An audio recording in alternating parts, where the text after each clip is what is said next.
Hello friends, स्वागत है आपका मेरे यूट्यूब चैनल ओम परमन स्टडी में। फ्रेंड्स, हमने इतिहास के पहली पार्ट में पढ़ा था ऐतिहासिक ग्रंथ, धर्म ग्रंथ एवं ऐतिहासिक ग्रंथ के बारे में। तो हम इसमें जानेंगे जो विदेशी लोग आए थे यहाँ पर, यानी कि हमारे भारत में जो विदेशी यात्री लोग आए थे उनसे मिलने वाली प्रमुख जानकारियों के बारे में बात करेंगे।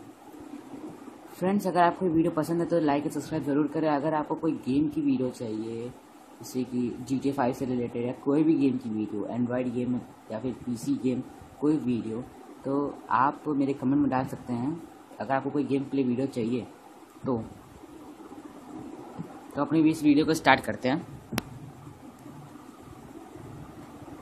तो इस वीडियो को लेट्स टू स्टार्ट। सबसे पहले हम बात करेंगे इसमें विदेशी यात्रियों से मिलने वाली प्रमुख जानकारियों के बारे में।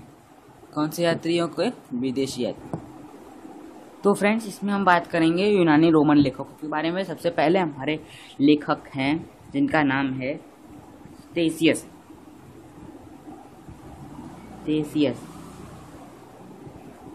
जो ये टेसियस हैं, ये ईरान का राजवैद्य था, यानी कि मान सकते हैं ईरान का डॉक्टर था।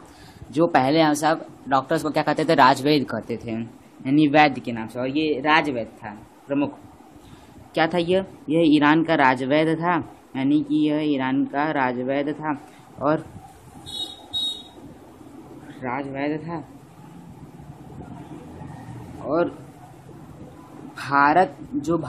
भारत के संबंध में जो इसका विवरण है वो बहुत ही आश्चर्यजनक कहानियों से परिपूर्ण होने के कारण अविश्वसनीय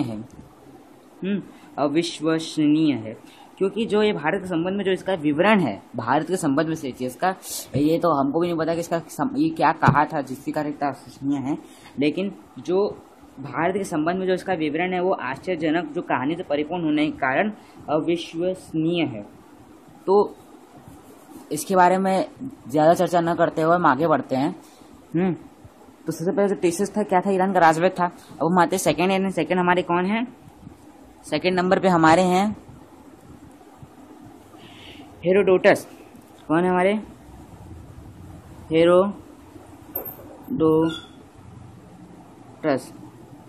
हेरोडोटस।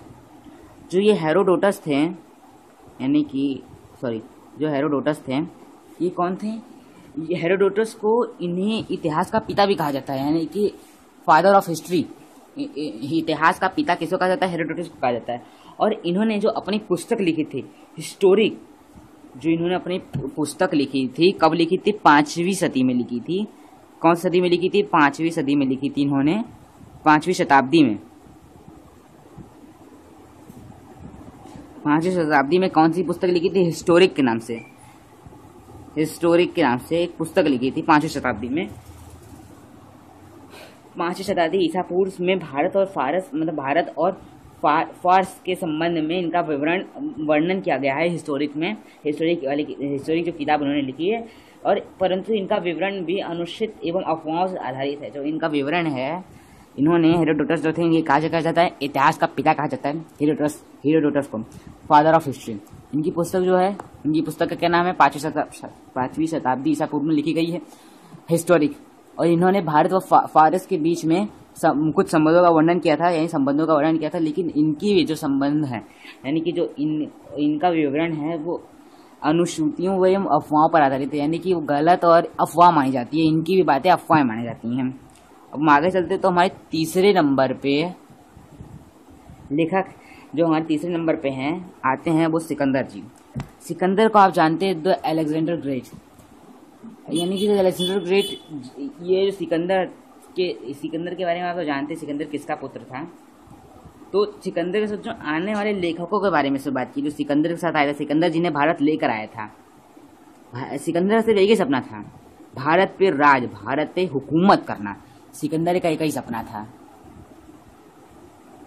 तो सिकंदर जो जब आया था तो कितने लेखकों को लाया था? 3 लेखकों को लाया था। पहले लेखक का नाम था नियार्कस। द्वितीय लेखक का नाम था आनेसिक्रेटस। निकेटस। और थर्ड सबसे लास्ट लेखक का नाम था आस्टिबुलस। आस्टिबुलस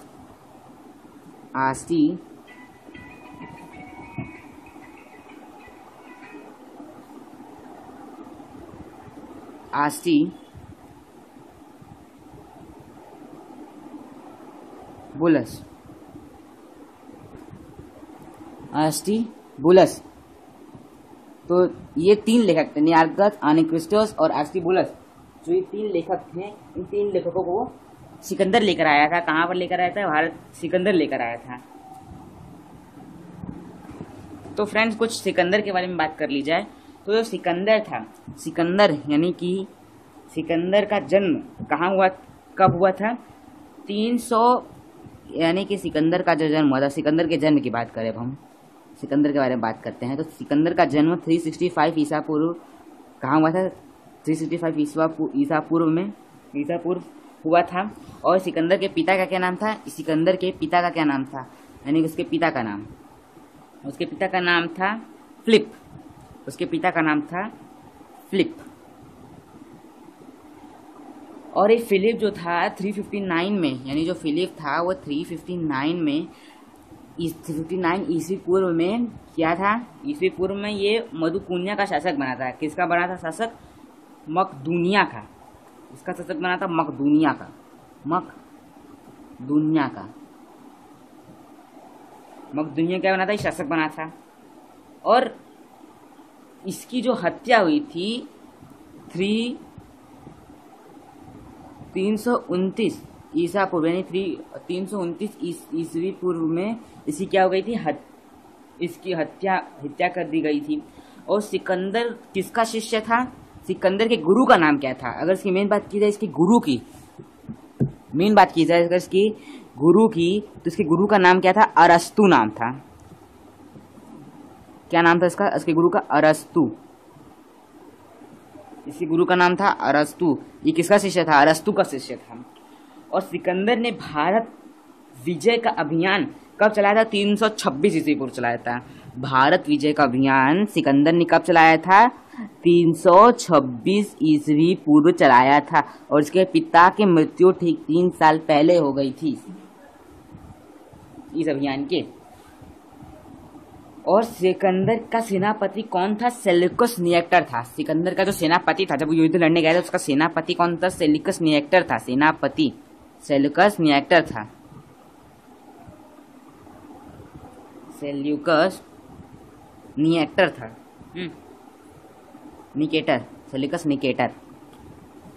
सेल्यूकस कौन था? निकेटर था। इस सेल्यूकस निकेटर है, कौन है ये? सेल्यूकस निएक्टर था। ओके, सेल्यूकस निएक्टर था, सॉरी, सेनापति क्या था इसका? सेल्यूकस निएक्टर था। उसके बाद जब सिकंदर को पंजाब के शासक जो पोरस था उसके साथ युद्ध करना पड़ा था। और वो युद्ध कहाँ लड़ा गया था? मतलब उस युद्ध का नाम क्या था? हाइपरडेस का युद्ध। और वो जो था युद्ध लड़ा गया था झेलम नदी के किनारे लड़ा गया था। ओके, अब सिकंदर की जो सेना ने व्यास नदी पार करने से इनकार कर दिया था और स्थल मार्ग द्वारा ही 325 ईस्वी पूर्व सिकंदर को भारत छोड़कर जाना पड़ा था। और सिकंदर की जो मृत्यु हुई थी, यानी कि हुआ यूं था कि पंजाब के जो राजा पोरस थे, इस सिकंदर के साथ जो पंजाब के राजा पोरस थे, उनके साथ उसको युद्ध करना पड़ा, जिससे हाइपरडेस के युद्ध या झेलम का युद्ध के नाम से जाना जाता है। और सिकंदर की सेना ने व्यास नदी को पार करने से इनकार कर दिया था। और सिकंदर स्थल मार्ग द्वारा ही 325 ईस्वी पूर्व ही, कब? 325 ईस्वी पूर्व ही, सॉरी 325 ईस्वी पूर्व ही भारत छोड़कर चला गया। भारत छोड़ के क्या कर गया? भारत से लौट गया। और सिकंदर की मृत्यु कब हुई थी? 323 ईस्वी पूर्व हुई थी। 323 ईस्वी पूर्व कहाँ हुई थी? बेबलिन में हो गई थी। उसकी कितने वर्ष का था उसकी मृत्यु हुई थी? 33 वर्ष की आयु में उसकी मृत्यु हो गई थी। सिकंदर का जल सेनापति था, कौन था जल सेनापति? नियार्कस। अब जल सेनापति सेल्यूकस निएक्टर था, जल सेनापति कौन था? नियार्कस था। ठीक है, जल सेनापति कौन था? नियार्कस था। तो थोड़ा पेन थोड़ा सी काम नहीं करी, तो उसकी वजह से आपको हल्का फुल्का समझ। तो तो क्या हुआ, इसकी हमने बात की सिकंदर के जन्म से। सिकंदर का जन्म कब हुआ था? 365 ईस्वी पूर्व हुआ था। उसके पिता का नाम फिलिप था। उसके पिता 359 ईस्वी पूर्व में मकदूनिया का शासक बना था और 329 ईस्वी पूर्व उसकी हत्या कर दी गई थी। और सिकंदर का गुरु कौन था? सिकंदर का गुरु अरस्तु था। और सिकंदर 326 ईस्वी पूर्व भारत पर यानी कि भारत में फतेह हासिल करने के लिए भारत विजय अभियान चलाया था। कब चलाया था? 326 ईस्वी पूर्व चलाया था। और उसका सेनापति कौन था सिकंदर का? सेल्यूकस निएक्टर था। कब? 325 ईस्वी पूर्व 333 ईस्वी पूर्व यानी 325 में क्या हुआ, 325 ईस्वी में उसकी सेना ने वो भारत से लौट गया और 323 ईस्वी पूर्व में उसकी मौत हो गई। कहाँ? बेबलिन में। कितने वर्ष की आयु में? 33 वर्ष की आयु में, यानी 33 वर्ष की आयु में। और उसका जल सेनापति कौन था? नियार्कस था। उसका जल सेनापति नियार्कस था। तो ये तो हमारी हो गई सिकंदर की बात। तो हम अब आगे बढ़ते हैं अपने लेखकों पे। तो हमारा चौथे नंबर का लेखक था मेगास्थनीज। कौन था? मेगास्थनीज। चौथे नंबर का था हमारा लेखक मेगास्थनीज। जो मेगास्थनीज था यह जो था सेल्यूकस निएक्टर का राजदूत था। सेल्यूकस निएक्टर कौन था? सिकंदर का सेनापति सेल्यूकस निएक्टर। और जो मेगास्थनीज था सेल्यूकस निएक्टर का क्या था? राजदूत था। क्या था? मेगास्थनीज जो था वो सेल्यूकस निएक्टर का क्या था? राजदूत था। सेल्यूकस निएक्टर का राजदूत था। ठीक है। तो फ्रेंड्स हम क्या कर रहे थे कि मेगास्थनीज जो था क्या था? वो सेल्यूकस निएक्टर का राजदूत था। किसका राजदूत था? सेल्यूकस निएक्टर का।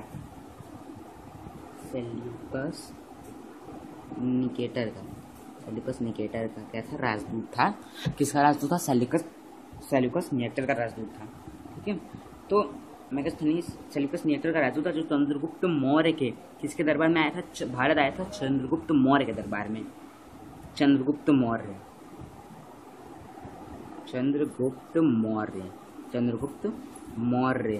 ठीक है। चंद्रगुप्त मौर्य कहाँ पे आया था? चंद्रगुप्त मौर्य के दरबार में आया था। तो इसने अपनी पुस्तक मेगास्थनीज ने जो एक पुस्तक लिखी थी जिसका नाम क्या था? इंडिका। सब जानते हैं इंडिका नामक एक पुस्तक लिखी थी जिसमें इसने मौर्य युगम समाज एवं संस्कृति के विषय में चर्चा की थी। क्या की थी? इसने चंद्रगुप्त मौर्य के मौर्य युगम समाज एवं संस्कृति कला के विषय में इसने क्या की थी? चर्चा की थी। इस किताब में लिखा था उनके बारे में। ठीक है। मेगास्थनीज आपको क्लियर हो गया। मेगास्थनीज कौन था? मेगास्थनीज सेल्यूकस निएक्टर का राजदूत था और ये चंद्रगुप्त मौर्य के दरबार में आया था, भारत आया था। और इसने कौन सी पुस्तक लिखी थी? इंडिका नामक पुस्तक लिखी थी। कौन सी पुस्तक लिखी थी? इंडिका नामक पुस्तक लिखी थी। और इसने उस बुक में क्या दर्शाया था? उस बुक में उसने चंद्रगुप्त मौर्य के दरबार में संस्कृत विषयों एवं कला के मौर्य युग समाज संस्कृत विषयों के बारे में उसने लिखा था, उल्लेख किया था उसमें। अब हम चलते हैं 5वें नंबर पे। 5वें नंबर पे हमारा जो लेखक है उस लेखक का नाम क्या है? 5वें नंबर पे हमारा उस लेखक का नाम है डाइमेक्स। क्या नाम है? डाइमेक्स नाम है। ठीक है। तो उस डाइमेक्स का नाम देखे हैं डाइमेक्स की। तो जो ये डाइमेक्स था यह सीरियन नरेश अंत्योकस का राजदूत है। किसका राजदूत था? सीरियन नरेश। जो ये डाइमेकस था ये सीरियन नरेश किसका था? अच्छा। अंत्योकस। डायनामिक्स किसका राजदूत था? अंत्योकस का राजदूत था। जो बिंदुसार के राज दरबार आया था इसका विवरण भी मौर्य युगम से संबंधित है। किसके दरबार में आया था ये? बिंदुसार के। किसके दरबार में? बिंदुसार के दरबार में आया था। ओके। किसके दरबार में? बिंदुसार के दरबार में आया था। अब हम चलते हैं अपने छठवें लेखक की तरफ। तो इस हम वीडियो में कवर करेंगे सिर्फ यूनानी रोमन लेखक। आगे हम चीनी लेखक और अरबी लेखक दोनों को साथ में डिस्कस करेंगे। इसमें अभी के लिए हम सिर्फ रोमन यूनानी लेखक के बारे में ही चर्चा करेंगे। ठीक। चलते हैं आगे। हमारा है डायोनीसियस।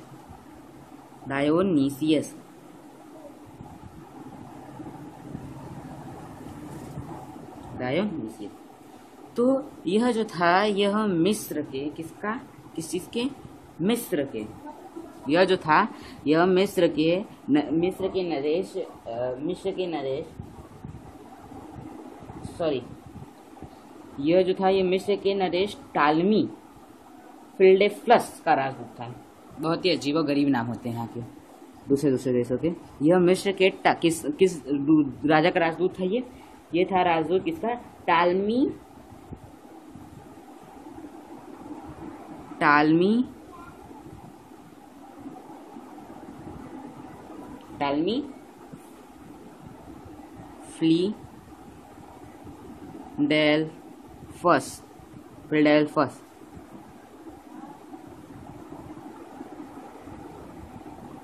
फिलडेल्फस का था। ठीक है, टालमी फिलडेल्फस का राजदूत था जो अशोक के दरबार में आया था। किसके दरबार में आया था? ये डायोनीसियस अशोक के दरबार में आया था। अशोक को तो आप जानते ही हैं। अब हमारा जो सातवां लेखक था उसका नाम था टालमी नाम था। टालमी था। ओके, जो ये टालमी था इसने जो दूसरी शताब्दी में भारत का भूगोल नामक पुस्तक ली थी। कब लिखी थी? दूसरी शताब्दी में क्या लिखा था? दूसरी शताब्दी में भारत के भूगोल नाम की क्या लिखी थी? पुस्तक लिखी। इसे दूसरी शताब्दी में भारत भूगोल के नाम से भारत का भूगोल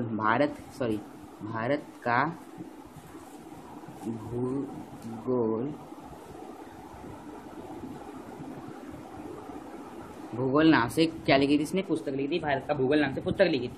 अब चलते हैं अपने आठवें लेखक पे।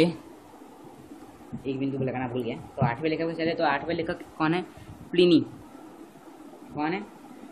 है। लिखने में गड़बड़ हो गई। प्लिनी। तो ये जो प्लिनी थे इसने प्रथम शताब्दी में नेचुरल हिस्टोरिक नामक पुस्तक लिखी थी। इसमें भारतीय पशुओं कौन सी नामक पुस्तक लिखी थी? Natural history. इसने नेचुरल नामक जो एक क्या लिखी थी इसने? इसने नेचुरल हिस्ट्री नाम की एक पुस्तक लिखी थी जिसमें इसने किन किन चीजों के बारे में बात की थी। इसने पशुओं, पेड़ पौधों, खनिज पदार्थों के बारे में विवरण मिलता है। अब हम अगर चले अपने आज के आखिरी लेखक के बारे में, नहीं 9वें लेखक के बारे में। इसका नाम था पेरिपल्स ऑफ द इरिथियन सी। तो यह एक पुस्तक है, मतलब ये एक क्या है? पुस्तक है जो ये है पेरिपल्स ऑफ द इरिथियन सी। यह एक पुस्तक है जिसके लेखक के बारे में जानकारी नहीं है। यानी कि इसके लेखक जो है किसी को पता नहीं कि इस किताब के लेखक कौन है। यह लेखक करीब 80 ईस्वी में हिंद महासागर की यात्रा पर यहाँ आया था। इसने उस समय भारत के बंदरगाह तथा व्यापारिक वस्तुओं के बारे में जानकारी प्रस्तुत की थी। ठीक है, तो इसके बारे में ये हमें क्या मिलता है कि पेरिपल्स ऑफ द इरिथियन सी जो एक किताब है, इसके लेखक के बारे में कोई जानकारी नहीं है। इसने ये 80 ईस्वी में हिंद महासागर की यात्रा करते हुए यहाँ आया था। उस वक्त इसने बंदरगाह तथा व्यापारिक वस्तुओं के बारे में प्रमुख जानकारी स्थिति की थी, यानी कि देखा था, इसने उसमें लिखा था। लेकिन ये लेखक, इस किताब के लेखक कौन है इसका नाम नहीं पता। तो फ्रेंड्स, अगर आपको वीडियो अच्छी लगी तो प्लीज लाइक और सब्सक्राइब जरूर करें।